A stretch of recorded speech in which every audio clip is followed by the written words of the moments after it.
présentation, je suis Etobo Bokono Armand Thierry. Je vais vous entretenir durant ces quelques minutes sur le thème taxe carbone et respect des engagements climatiques de l'État camerounais.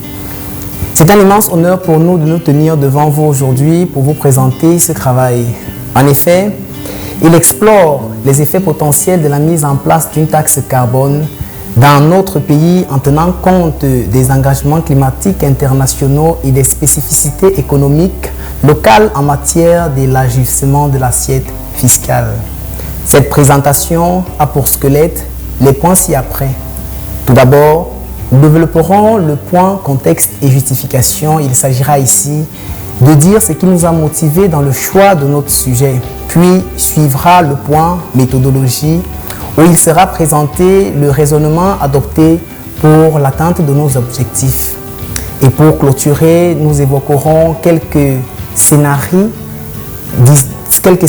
qui ressortent de notre travail d'étude. Comme scénario, on parlera dans le premier scénario du Cameroun sans la taxe carbone. Nous verrons en même temps les retombées économiques et les conséquences sociales. Comme scénario 2, nous parlerons effectivement du Cameroun avec la taxe carbone et cela sans redistribution des recettes. Il sera aussi question de voir l'impact que cela aura sur les populations.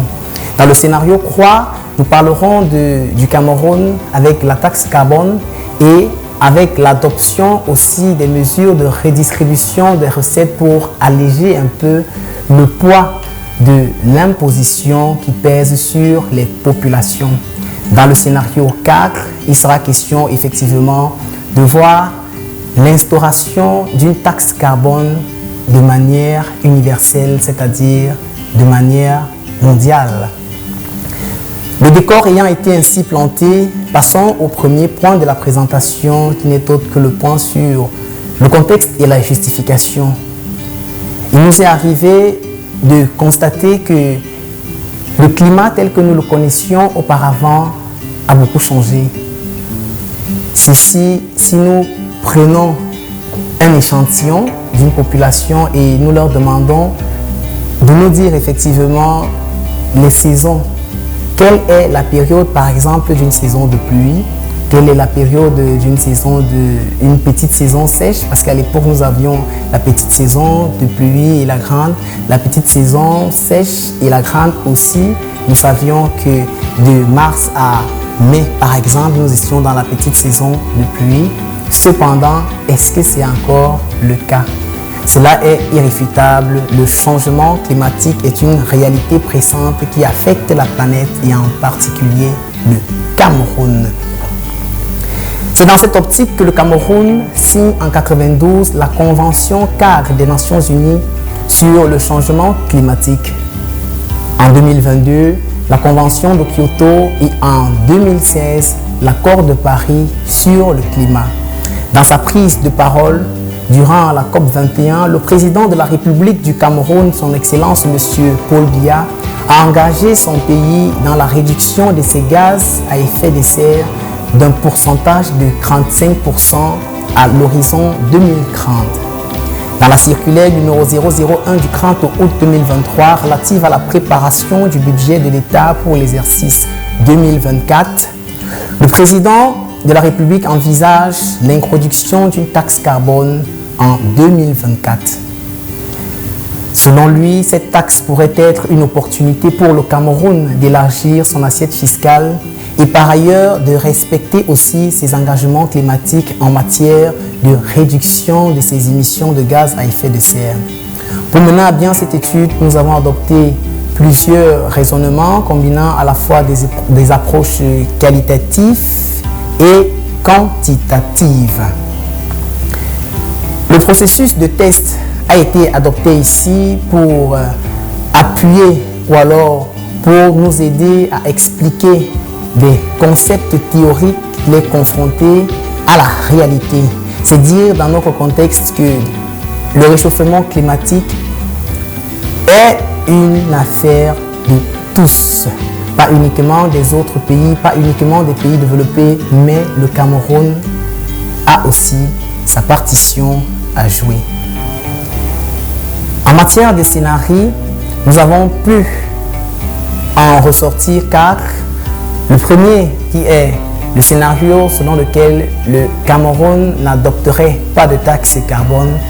Comme résultat ici, nous constatons non seulement le Cameroun n'atteindra pas ou alors le Cameroun ne respectera pas, oui j'allais dire, ses engagements climatiques, mais aussi nous constatons que l'effort que fait le gouvernement pour recouvrir les recettes, pour créer de nouvelles recettes, ce sera un effort vain. Nous pouvons même l'expliquer en constatant que depuis la prise de décision du président Paul Biya en 2015 de réduire les émissions de gaz à effet de serre, nous constatons qu'en 2024, les choses n'ont pas beaucoup changé. C'est ce qui nous amène à évoquer le scénario 2 qui, effectivement, met en lumière le Cameroun avec l'instauration d'une taxe carbone. Dans ce scénario, nous pouvons constater qu'effectivement, le Cameroun soit parviendra à réduire drastiquement ses émissions de gaz à effet de serre, soit ne réduira pas ses émissions, mais élargira son assiette fiscale. Nous parlons dans ce cadre d'une loi pollueur-payeur. Dans le scénario 2, nous constatons qu'effectivement l'État en bénéficie, cependant les populations ne se retrouvent pas dans cette nouvelle réforme parce que nous constatons qu'il y aura de nouvelles impositions qui pèseront sur les populations et ce n'est pas réellement les objectifs de l'État. Ce qui nous amène à évoquer donc le scénario 3, scénario dans lequel l'État camerounais adopte la taxe carbone et adopte aussi une mesure de redistribution des recettes. Nous avons déjà vu l'impact qu'aura l'adoption de la taxe. Maintenant, il est question de dire quel sera l'effet de la redistribution des recettes. Il sera question ici d'alléger le fardeau fiscal qui pèse sur les populations et aussi permettre à l'État de souffler en remplissant son assiette fiscale. Dans le scénario 4 et le dernier, bien évidemment, nous avons analysé l'instauration de la taxe carbone au niveau mondial. Et il s'agit ici de constater que si le Cameroun instaure la taxe carbone et ne sensibilise pas aussi ses voisins, ses voisins géographiques, les autres pays, les autres nations, les efforts que fera le Cameroun seront des efforts vains parce que l'empreinte carbone du Cameroun à lui seul, même si on le réduit à zéro, n'aura pas un grand effet sur l'ensemble des émissions de la planète. C'est pour ça qu'il est question de sensibiliser aussi les autres nations à jeter un coup d'œil à cette taxe carbone et qui sait, ensemble, certainement, nous pourrons atteindre nos objectifs de réduction des émissions de gaz à effet de serre.